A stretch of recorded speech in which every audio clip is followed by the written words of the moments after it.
Hi, welcome back. On to chapter 14. A lot of my chapters are really short, and I've gotten a lot of great feedback when people read the book, how they appreciate that.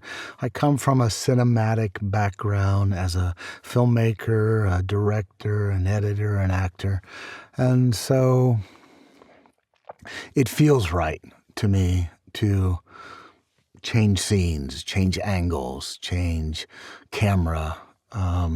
So anyway, this is a really short chapter, so I thought I would take just a minute.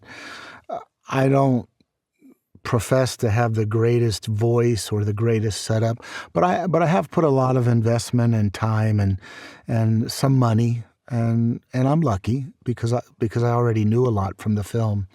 But I have a DPA 2017 mic, shotgun, obviously, feels familiar from the film work. I have some Bayer Dynamic headphones, which are really high quality and allow me to hear all the flaws, which is good and bad as you're filming and recording. I have an SPL channel strip, channel 1 Mark III. So things are barely tweaked and touched, but I can tell that the amplifier definitely adds to the microphone and to the quality. So for me, it was worth doing. I have a little Pocket Osmo video camera, which is what I'm recording on. It does amazing job in the dark. The small amount of light that's in this little room. This is a small basement closet, a couple foundation walls, which definitely help, but it is totally padded with just cheap foam. But then on top of that, I have double sound blankets on all four walls and the ceiling, and drum pad and carpet on the floor, which seems to help. And I generally do my edit on Adobe Audition, and my cleanup, mastering, fixing, trying to repair all my mistakes I do with RX11, which I used in the film world and am pretty comfortable with. And it fixes a lot of the problems, though I give it a lot of problems. But this is a short chapter, so hopefully won't be too many mistakes. On to chapter 14. Chapter 14. Nash saw the boy on the floor, and without thought or hesitation, rolled and dove under the automatic weapons aimed his way. Monsters with guns.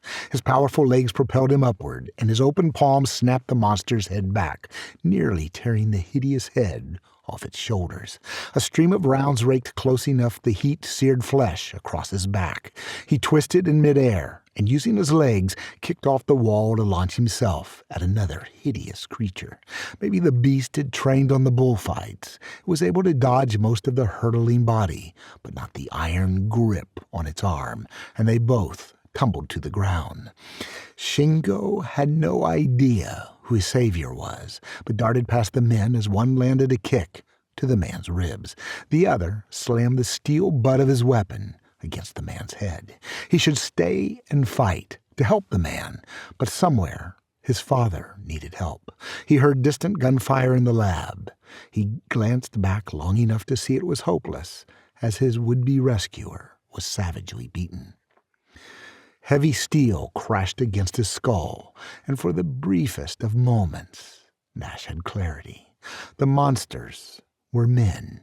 One lay dead, and two were attacking with kicks and stomps and swinging metal. He saw the boy streak by. The little samurai, hallucination or not, had escaped and would hopefully be safe. His energy drained as quickly as if turning off a faucet, and the men morphed back into the monsters above him. The men kicked and stomped, but fear of the boss kept their trigger fingers in check. The man had killed Ruiz. No great loss as far as Garcia was concerned, but they lost the Japanese boy. They need one hell of an explanation to make it through the night, and this half-naked maldito loco gringo was going to be it. So, a short chapter. One of the things is, I get to learn what I can do in my instincts, and these become more and more polished. I can tell I'm getting smoother and better. And one of the things is you start to learn how to listen, to know what you can repair and what you can fix, and how far you can take your voice. I haven't got to little kids' voices yet, and I certainly haven't tried to do any of the women, but I definitely have some challenges ahead. And almost every time I do a chapter, I just want to fire myself and outsource this, get somebody who knows what the heck they're doing. But then I hire myself back, and so on to chapter 15. Thanks, bye.